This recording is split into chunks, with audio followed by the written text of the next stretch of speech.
friction depends on what? Depends on what? So basically friction depends on two things. First thing, mass of the object. Mass of object. Okay, friction depends on mass of object. And second, friction depends on nature of material. Nature of material. Friction depends on two things. Friction depends on mass of object and friction depends on nature of material. What do you mean by mass of object? मतलब मास कितना है? बहुत ज्यादा मास है या कम मास है?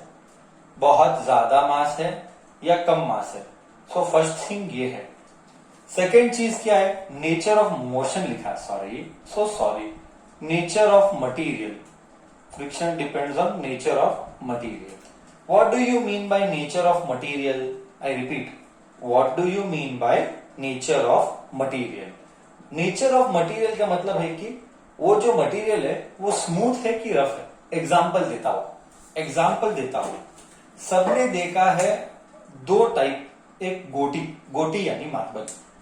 सबने देखा है मार्बल यानी गोटी. बचपन में गोटी खेला रहेगा एंड ऑल दैट. मार्बल हम बोलते हैं इंग्लिश में. अब वो गोटी जो है, मार्बल जो है, you just throw it on a roads. You just throw that on a roads and you throw it on our graphite, that is घर का मार्बल्स, घर के जो ग्रेनाइट रहते हैं उसके ऊपर. बोल, दूर गोटी किधर जाएगा? रास्ते पे दूर जाएगा या घर पे फेंका हुआ दूर जाएगा? दूर ज्यादा ट्रैवल कौन से केस में करेगा? घर में मार्बल्स के, घर में जो ग्राफाइट है उसके ऊपर जाएगा कि डांबर के रोड पे जाएगा? डांबर का रोड मतलब बिटुमिन रोड. इंग्लिश में डांबर बोलते हो, बिटुमिन रोड. हाउस का ग्रेनाइट के रोड, हाउस का ग्रेनाइट में ज्यादा जाएगा. Correct? Do you agree? House के ग्रेनाइट में दूर जाएगा. करेक्ट है? और डांबर पे हॉल्ट जल्दी रुकेगा. It means what? मटेरियल बहुत मैटर करता है. मतलब वो मटेरियल डांबर का रोड है क्या फ्लैट है? मटेरियल यानी नेचर कैसा है मटेरियल का? रफ मटेरियल है कि स्मूथ मटेरियल है? बोल बच्चा. अगर रफ है तो फ्रिक्शन ज्यादा के कम, और अगर स्मूथ है तो फ्रिक्शन ज्यादा के कम. रफ है तो फ्रिक्शन ज्यादा के कम. अगर रफ है तो फ्रिक्शन ज्यादा के कम. रफ है तो फ्रिक्शन ज्यादा. फ्रिक्शन यानी अटकाना. आई रिपीट, फ्रिक्शन यानी अटकाना, मतलब ऑपोजिशन. फ्रिक्शन यानी ऑपोजिशन. Okay, oppose. स्मूथ है, अगर मटेरियल स्मूथ है तो फ्रिक्शन कम है. Do you agree? अगर मटेरियल रफ है तो फ्रिक्शन ज्यादा है. अगर मटेरियल स्मूथ है तो फ्रिक्शन कम है. ऐसा ही आई एम शोइंग डायरेक्शन. ज्यादा एंड कम का डायरेक्शन आई एम शोइंग. बोल बच्चा, factors on which friction depend. अब बोल. और एक है कि मास ऑफ द ऑब्जेक्ट. ज्यादा मास ज्यादा फ्रिक्शन, कम मास कम फ्रिक्शन. सर कैसे?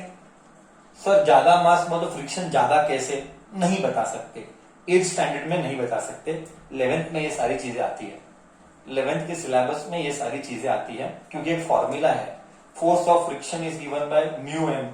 Mu M is given by mu M G. ये सारी चीजें 9th में भी नहीं आती. ये सारी चीजें हम 11th में पढ़ते हैं. तो अभी के लिए मैं ये सारी चीजें तुझे बता नहीं पाऊंगा. तो फिलहाल के लिए तू सिर्फ याद रख. As of now I expect you to remember. क्या? Friction depends on two things. Nature of the material, मतलब स्मूथ है कि रफ है, that is called nature of material. And next mass of the object, कि object कैसा है. Okay, मास क्या object का. सो अब मेरे को ये बोल, हमने जो किया, एक और टेंशन फोर्स भी होता है. टेंशन फोर्स यानी क्या? जाने देखो, डीप में ज्यादा नहीं करेंगे, बुक्स में भी नहीं है. तो हम जानना चाहते हैं कि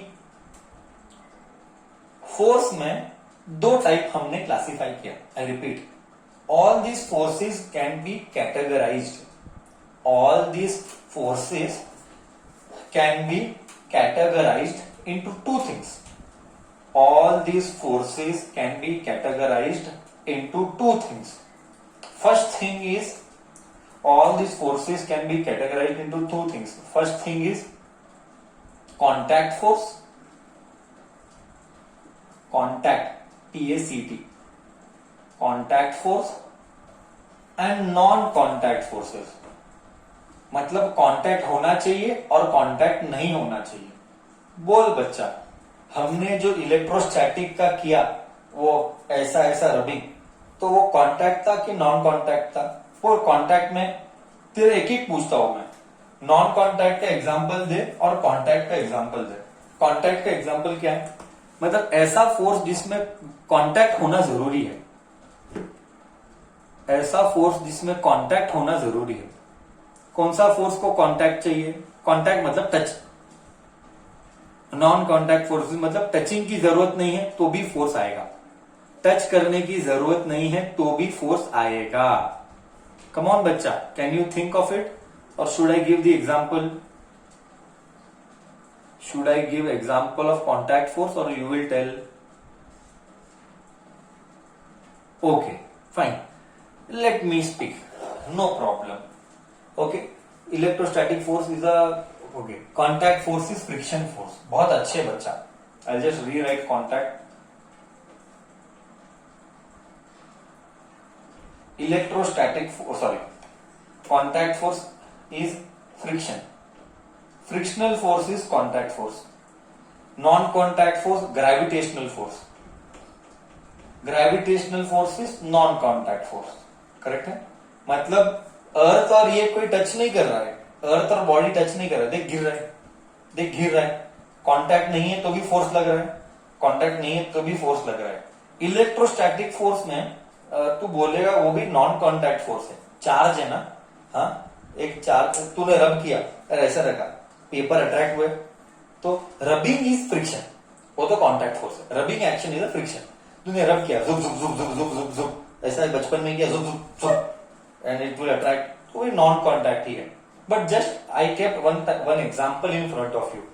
कांटेक्ट फोर्स क्या होता है, नॉन कांटेक्ट फोर्स क्या होता है. Friction and gravitational force is not. बोल, is this overview all clear? Is this all clear? Whatever we discussed today, our discussion today was on friction. Correct है बच्चा? Okay. मन के अंदर कुछ डाउट इधर तक ठीक है?